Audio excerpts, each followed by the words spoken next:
فعل امر. فعل امر پہلی علامت. آپ کو پتہ ہے کہ جو گرامر کی ہم بات کرتے ہیں بڑے آسان طریقے سے اور علامات کی مدد سے اس کو سمجھنے کی کوشش کرتے ہیں. تو فعل امر پہلی علامت. تو سب سے پہلے فعل امر کی تعریف کرنا ضروری ہے. فعل امر کیا ہوتا ہے؟ امر کیا ہے؟ چاہنا ایک کام کا، منع کرنا ہے نہیں اے باصفا. دونوں کی تعریف آ گئی. تو سب سے پہلے امر کی بات کر لیں. امر کیا ہے؟ جب آپ اپنے مخاطب جس سے بات کر رہے ہیں اس سے کسی چیز کی طلب کرتے ہیں، اس کو کہتے ہیں امر. یعنی آپ کسی سے کچھ چاہتے ہیں کہ یہ کرو، وہ امر ہے. جب آپ کسی سے یہ چاہتے ہیں کہ یہ نہ کرو، وہ نہیں ہے. تو پہلی علامت اس کی کیا ہے؟ واحد ہونے کی صورت میں آخری حرف پر جزم، یعنی عربی زبان کی ہم بات کر رہے ہیں، آخری حرف جو ہوگا اس پر آخر میں جزم ہوگی تو وہ کیا ہوگا؟ فعل امر. عام طور پر ایک علامت اس کی یہ ہے. اب کس طرح؟ یہ مثالوں سے معلوم ہو جائے گا. فعل امر کی پہلی علامت. تو سب سے پہلے پہلی مثال دیکھیے، انظر. امر جب آپ کسی سے کچھ چاہتے ہیں، مطالبہ کرتے ہیں. انظر، تو ایک دیکھ. اب آخر میں آپ کو نظر آ رہا ہوگا، سب کے آخر میں ایک دفعہ آپ دیکھ لیجئے جزم موجود ہے. سب سے پہلے جو پہلی 5 مثالیں ہیں اگر ان کو دیکھیں ان کے آخر میں جزم ہے، اور وہ کس کی مثالیں ہیں؟ مذکر کی. اور اگر آخر میں جزم ہو لیکن یا کے اوپر جزم ہو تو وہ مؤنث کی مثالیں ہوں گی. ہوگا امر، یعنی کسی چیز کا مطالبہ کیا جا رہا ہوگا لیکن وہ مؤنث کے لیے ہوگا. اب سب سے پہلے انظر کو دیکھیں. تو ایک دیکھ، یہ آپ کس سے مطالبہ کر رہے ہیں دیکھنے کا؟ ایک مذکر سے. تو یہ امر ہو گیا. یعنی اس میں عام طور پر یہ ہم تعریف کر لیتے ہیں فعل امر وہ فعل ہے جس میں آپ کسی کو کوئی حکم دیتے ہیں.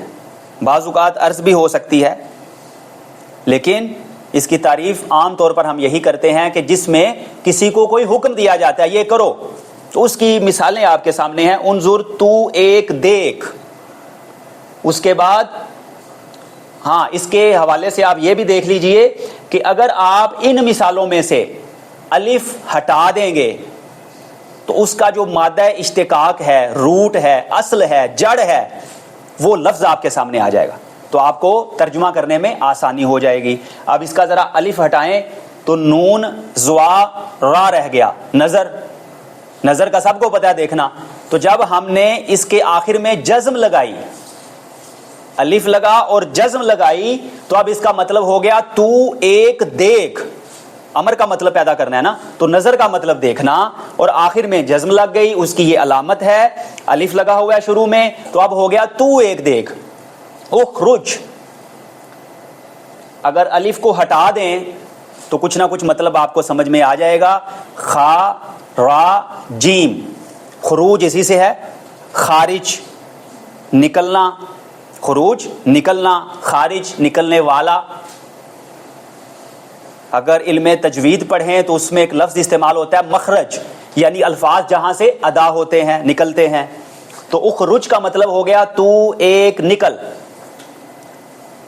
اس کے بعد دیکھیے اعمل، اگر اس کا الف آپ ہٹا دیں تو کیا بچ گیا؟ عین میم لام، عمل. تو عمل کا سب کو پتہ ہے کام کرنا. تو ایک عمل کر، یہ سب مذکر کے لیے چل رہا ہے.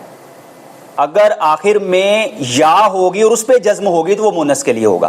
ابھی یہ سارا کچھ مذکر کے لیے چل رہا ہے. اوپر لکھا ہوا ہے آپ دیکھ سکتے ہیں، اسمع، تو ایک سن. اب اس کا الف ہٹائیں تو سین میم عین، سمعن سننا، سماعت. تو اسمع تو ایک سن. اور افہم، اس کا اگر الف ہٹائیں تو فا ہا میم، فہم سمجھنا. تو افہم تو ایک سمجھ. اس کے بعد مؤنث کی مثالیں دیکھ لیجئے جس کے آخر میں، ہر لفظ کے آخر میں یا لگی ہوئی ہے، چھوٹی ہے جس کو آپ کہتے ہیں، اور اس کے اوپر جزم ہے.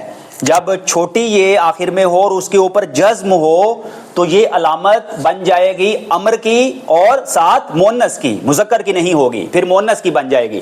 اب یہ دیکھیں انظری، تو ایک دیکھ، اس کا جو مادہ ہے اس پہ ہم بات کر چکے، جو اصل اس کے الفاظ ہیں، حروف ہیں۔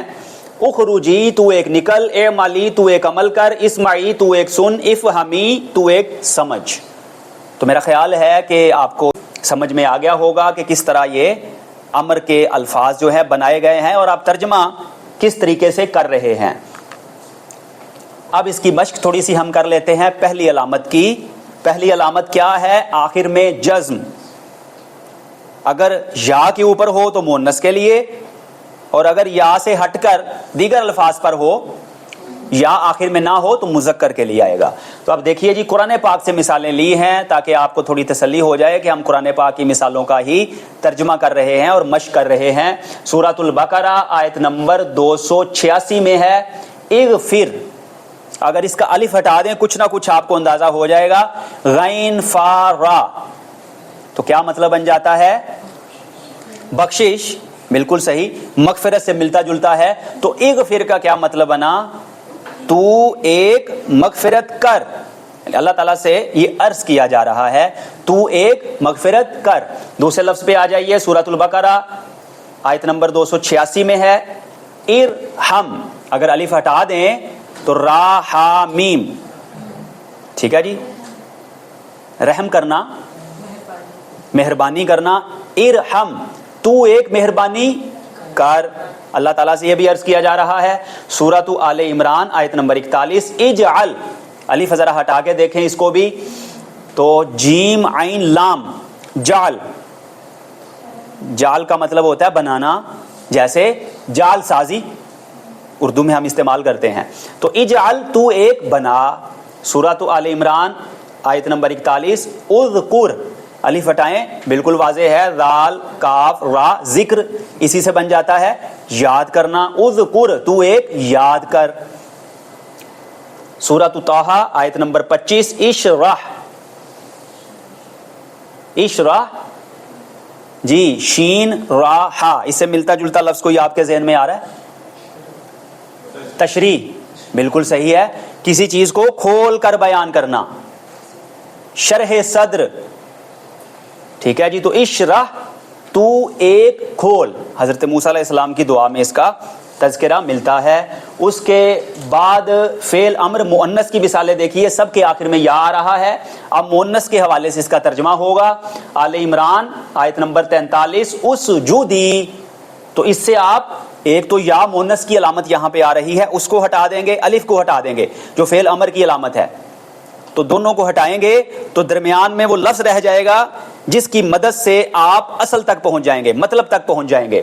اسجدی، تو ایک مؤنث سجدہ کر، یہی ترجمہ بن گیا۔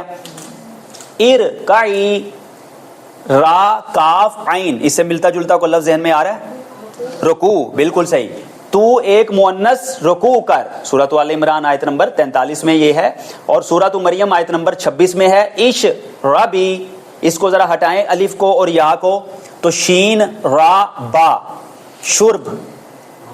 سورۃ مریم آیت نمبر 26 میں ہے قولی، تو یہاں پہ یا کو اگر ہٹا دیں گے تو قاف واو لام بچ گیا، قول اسی سے بنتا ہے، مقولہ۔ تو قول کا مطلب کیا ہوتا ہے؟ کہنا، تو ایک مؤنث کہہ۔ اور سورۃ النمل آیت نمبر 44 ادخلی، الف کو اور یا کو ہٹائیں، دال خا لام، تو اس کا مطلب داخل ہونا جی، تو کیا بن گیا؟ تو ایک مؤنث داخل ہو۔ لیں جی، یہ مشق ہو گئی ہماری پہلی علامت کی۔ اب ہم آتے ہیں دوسری علامت کی طرف، فعل امر کی دوسری علامت۔ سب سے پہلے تعریف لکھی ہوئی ہے، اس پر ہم بات کر چکے ہیں۔ جمع ہونے کی صورت میں آخر میں واو الف اور نون، یعنی جتنی مثالیں ابھی ہم نے بیان کی ہیں فعل امر کی جتنی مثالیں ہم نے بیان کی ہیں ان کا تعلق کس سے تھا؟ مذکر مؤنث دونوں آ گئے تھے، لیکن ان کا تعلق واحد سے تھا، ایک سے۔ اب ہم یہ دیکھنا چاہ رہے ہیں کہ جب آپ زیادہ لوگوں کو حکم دیں اکٹھا، تم سب یہ کرو، چاہے وہ مذکر ہو چاہے مؤنث، تو پھر کیا صورت ہوگی؟ جمع ہونے کی صورت میں آخر میں واو الف یا نون ہوگا. تو واو الف کہاں ہوگا؟ جہاں مذکر کو آپ حکم دے رہے ہیں اجتماعی طور پر سب کو. اور نون زبر نا کہاں پہ ہوگا؟ جب آپ مؤنث کو اجتماعی طور پر یعنی دو سے زائد ہیں ان کو حکم دے رہے ہیں.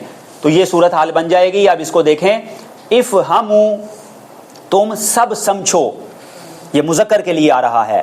تو اس میں علامتیں کیا آ گئیں؟ واو الف علامت ہے، اس کو ذرا ہٹائیں، الف کو ہٹائیں تو وہی فہم رہ گیا. اب وہی الفاظ بار بار آئیں گے، اس لیے ہم اس سے جلدی سے گزرتے چلے جائیں گے. اسمعوا تم سب سنو، صرف آپ نے علامات کو دیکھنا ہے. سب کہاں سے آ رہا ہے؟ واو الف کی وجہ سے. انظروا تم سب دیکھو. اعلموا تم سب جانو. اعلموا تم سب جانو. الف اور واو الف ہٹایا تو کیا بچ گیا؟ عین لام میم، علم جاننا. اشربوا تم سب پیو. تو یہ وہی صورتحال سامنے آ گئی. الف ہٹائیں واو الف ہٹائیں تو شرب اور مشروب وغیرہ کے الفاظ تم سب پیو. مؤنث کی مثالیں دیکھیے، افہمنا تم سب سمجھو. نون زبر نا اس کی علامت ہے اور الف شروع میں آ رہا ہے، دونوں کو ہٹائیں گے تو وہی لفظ بچ جائیں گے جو آپ کو بتا دیے گئے ان کی اصل بچ جائے گی. افہمنا تم سب سمجھو، اسمعنا تم سب سنو، انظرنا تم سب دیکھو، اعلمنا تم سب جانو، اشربنا تم سب پیو. تو یہ کتنے الفاظ ہیں آپ کے سامنے آپ کو نظر آ رہے ہیں؟ جتنے الفاظ ہیں یہ سارے کے سارے مؤنث کے لیے ہیں جن کے آخر میں نون زبر نہ آ رہا ہے.